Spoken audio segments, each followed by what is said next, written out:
Okay, so I'm thinking about the branding strategy for this Friendship Cube group as it stands and how it will stand in the future. What we've got to keep in mind is that there's common knowledge, there's common lingo, there's common labels, there's common brands, right? Practically everyone on earth knows what a bag of Doritos is, or what a can of Coca-Cola is, right? What we've got to watch out for is our brand, because we're right at that stage where we're making a new brand. We're branding something, just like you brand cattle, right? It's your mark, and in a lot of ways, we're not necessarily feeding the hunger of the stomach so much as the hunger of the mind and the heart. So how can we create a brand that feeds the hunger of the heart and mind? Well, in a lot of ways, what we can do is we can partner up with existing brands, right, and provide solutions for existing brands that help us to feed the mind and heart of people and make the world a better place thereby, right? And there is magic involved, and what's happening is certain people attribute magical status to various organizations like the Vatican, organizations like, well, 3 letters such and such. Nothing compared to the Vatican, but anyway, I don't really need to be associated with 3-letter agencies, and I'd rather actually not, because we're creating our own brand. We are not the CIA, okay?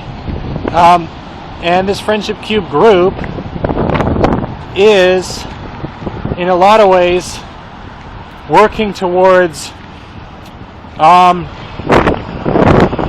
feeding the hunger in human soul for a greater reality and a greater future and a greater tomorrow. So anyway, back to branding.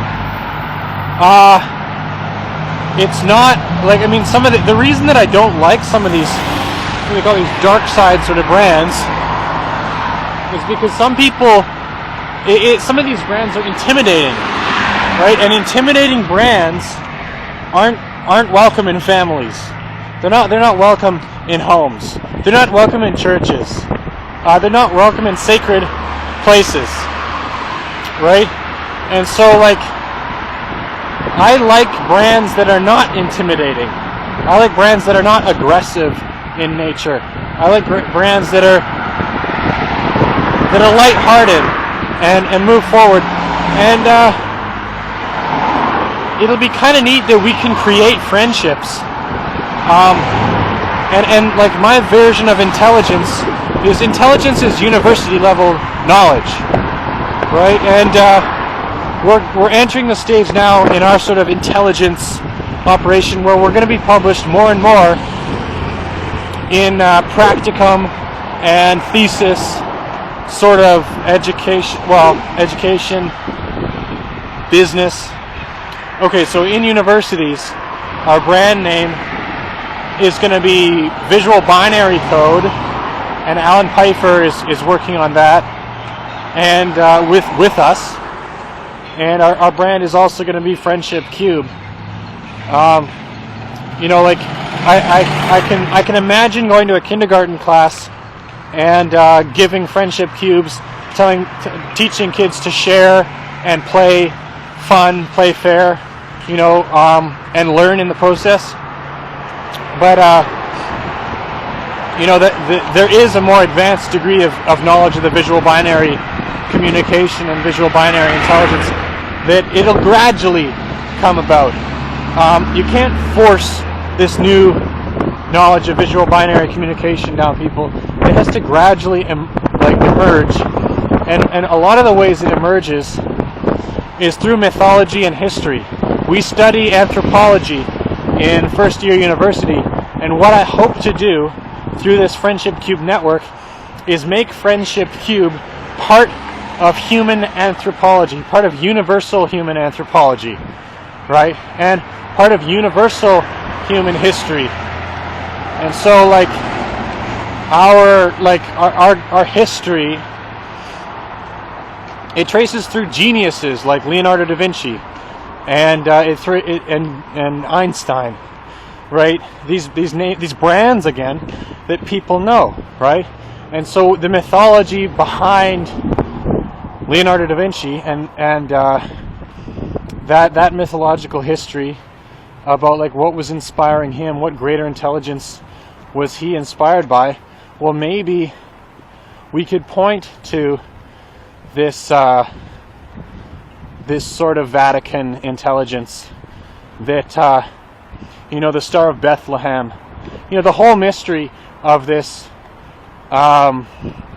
divine consciousness that we're approaching, right? And so if we want to have it in our future, we have to look into our past and find it and cultivate it, right? So that yesterday created today and today creates tomorrow. Right? And so, like the way I see it as a born-again Christian is that, every day is a new opportunity to experience life, and you experience life and rebirth every day, but you only die once, right? So anyway, so ideas like brand names that people trust, like charity, truth, and brotherhood. I do believe in brotherhood, truth, and charity, giving, believing, and moving forward, and actually seeing inspiration in history, and it ultimately it's the imagination and the ability to create collectively and consciously and co-creatively, right? So we want to cultivate imagination and bring people's imagination together, and it's ultimately about expanding consciousness, because the only real borders are the borders in our minds. So anyway, in terms of brand names, like I can imagine that we can partner up with existing brand names like Disney and work this magic to develop. Yeah, so Disney is a people trap run by a mouse. And anyway, it's all about imagination and magic. It's all about family and fun, right? So anyway, yeah, I don't want to be sort of publicly associated with anything like any of that like dark bad thing, right? I know I've got a good heart, and I know I'm moving forward into this, and Google's made it a lot easier.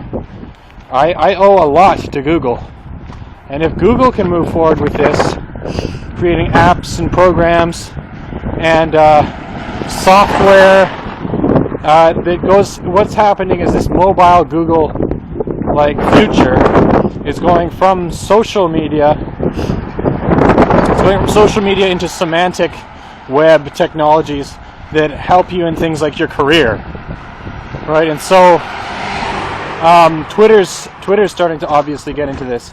But when you're hashtagging, you're geolocating, when you're defining, you create a name for yourself, and this